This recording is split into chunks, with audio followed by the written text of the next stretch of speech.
Talk to me about AI adoption within the family office. Obviously, I think all industries are being impacted by AI. The family office industry is no different. But what do you see in terms of, are you seeing two camps, or what's driving that kind of separation or divide?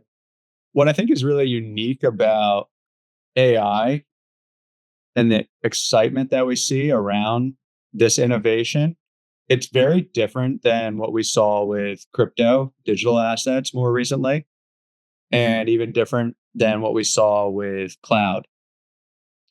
So I've seen with my experience at NetSuite, the transition from mainframe accounting, meaning putting your accounting on data centers that are actually on premise, to moving your sensitive accounting and finance data to the cloud, to now what we're seeing is this AI native movement. To your point, family offices are laggards. They are traditionally notoriously known for being slow.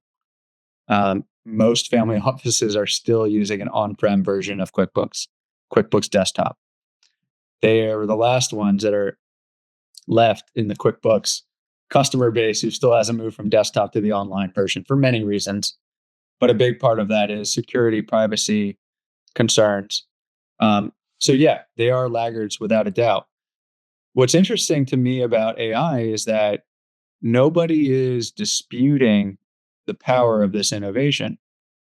We saw a lot of resistance to Bitcoin and digital assets, a lot of skepticism. With AI, I'll talk to a 70-year-old who thinks it's the greatest thing and they're using it in their daily lives. And they're investing in AI startups. So it's really interesting that AI has so quickly become woven into our everyday lives and become mainstream. Whereas cloud accounting has been around since 1998, 1999 with NetSuite and Intact, which were the first. Yeah, I mean, 25, 30-year migration. I think it really took good time to COVID to kind of finally finalize that cloud.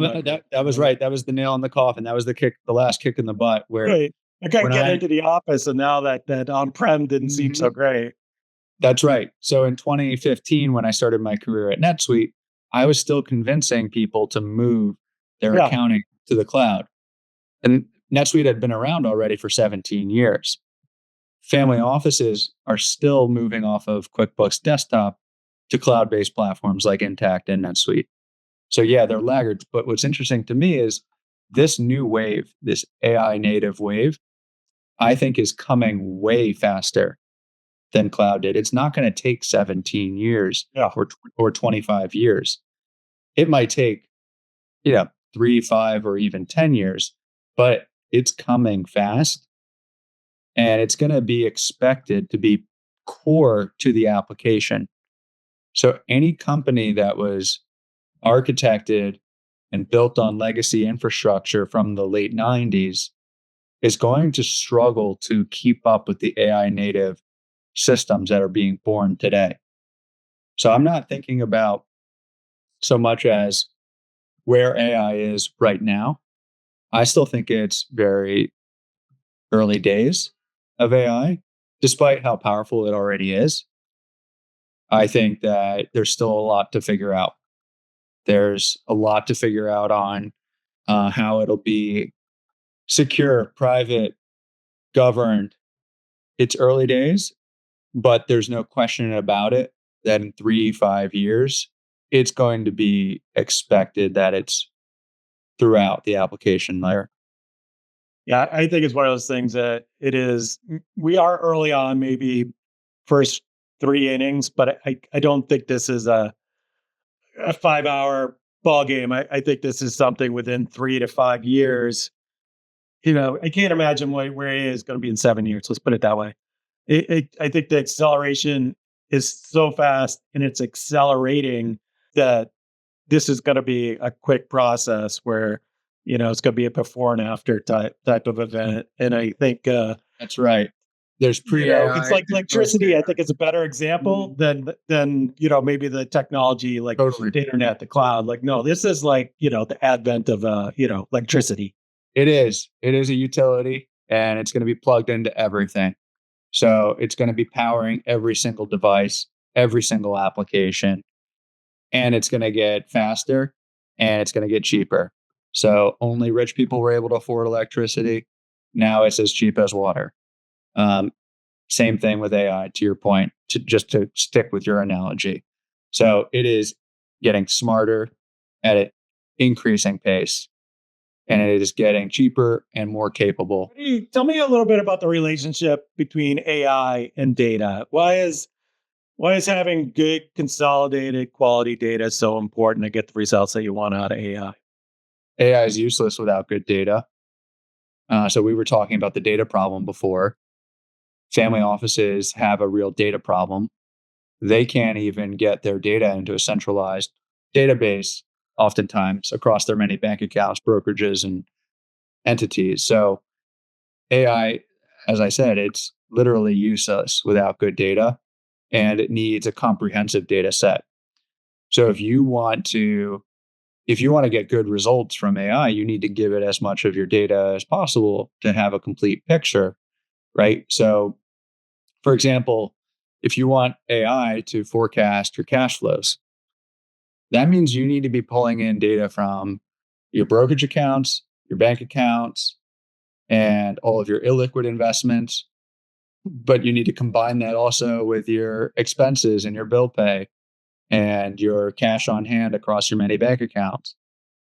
So you can't expect AI to be able to forecast your cash flows with just one piece of that puzzle. You could say, oh, look at all my illiquid investments across all my private equity and forecast my cash flows. It can do that, but it's not going to give you the most accurate answer because it's an incomplete picture.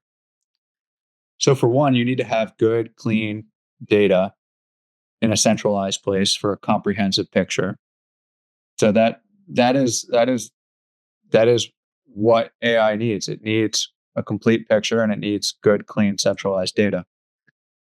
Yeah, I think these firms that are looking to more broadly adopt AI, in some cases you already see them doing it, but if they're not, they can look at data governance as a key component of that. Because to your point, without good, clean data, holistic, consolidated data, it's kind of worthless. It's the same. It's the same thing as an ERP migration. Garbage in, garbage out. That Garbage in, garbage out. Right. Whatever you feed the AI, it's going to spit out. It's not going. I mean, it could take unstructured data and make it structured, but yeah, it's garbage in, garbage out, full of hallucination, incomplete. So right. Yeah, trust the results. On the flip side, I do think when you get quality data in, the data that comes out or results comes out, it's far greater than your traditional. That's right.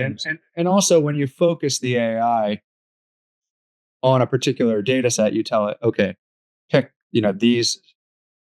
these data sources to formulate your answer, you get a much better response. And it can do things just so much more rapidly than you were able to do in the past. I think you can do things, certainly with large language models, the ability to have a conversation with your data, the results that you're able to have, the analytical capabilities that you're able to institute, far greater than what traditional software is going to be able to bring or does bring. Tell me, talk to me about AI in privacy, but how should family offices be thinking about keeping their data private when they're using AI, and what sort of policies and guardrails should they have in place? Okay, so first and foremost, you can't have a successful software company these days unless you're SOC 2 Type 2 compliant. It's just table stakes now. So early on, we invested the money, we invested the time and the energy to become SOC 2 Type 2. So that's a big deal, but it's also becoming the norm, expected, and table stakes. So when we evaluate implementing AI, it has to adhere to SOC 2 Type 2. We can't even consider using AI that isn't going to enable us to uphold that status. So we're not willing to compromise on our SOC 2 Type 2 status, first and foremost. Secondly, every family office wants to figure out how they can leverage this technology. Um, they don't want to be feeding their data to some cloud or big tech company and training the models and their data being leaked. It's just not something that they would even entertain or consider. The AI has to be SOC 2 Type 2, and it has to be able to be run privately. So that often means not using the free versions of these AI products. So don't go to ChatGPT and just use the basic freemium version. You've got to buy the enterprise, buy the business level edition, and ensure that it is private. Well, I think too. One of the things. One is I totally agree on the SOC 2 Type 2. It's expensive, but it does demonstrate that you have controls in place and that you're audited to that. And I think it is a benchmark. It's a beginning. It doesn't mean that it's the end all be all, but it is kind of you need to clear that hurdle. That's a basic That's right. benchmark stamp of approval. Okay, check. Mhm. The other thing I think too in family office when they're thinking about AI is that they need to adopt AI because you need to worry about shadow use of AI. So if you didn't get AI or you didn't get the enterprise version of AI, guess what your employees are going to do on their phone or they're going to do at Totally. home? You Right. gotta really, it's like Jurassic Park. Like it's gonna escape. Like you gotta give them an option and give them viable tools around AI in which they can use it in a Mhm. secure and private That's way. right. Mhm. And I think the other thing too is that in a lot of ways in which family offices are going to end up adopting AI is because they're the platforms they use are going that way. But there's also, I think, a need for just a regular holistic AI that I think it makes sense. Like you need to be careful. You need to have a policy in place. Like you can't just be, hoping for the best or be That's so right. That's restrictive that other things are going to happen. I think a lot of people misunderstand or don't realize this about SOC 2, Type 2, is it's not just about the software itself and penetration testing and security, reliability, redundancy. It's actually about policies Right. as much as it is about the tech itself.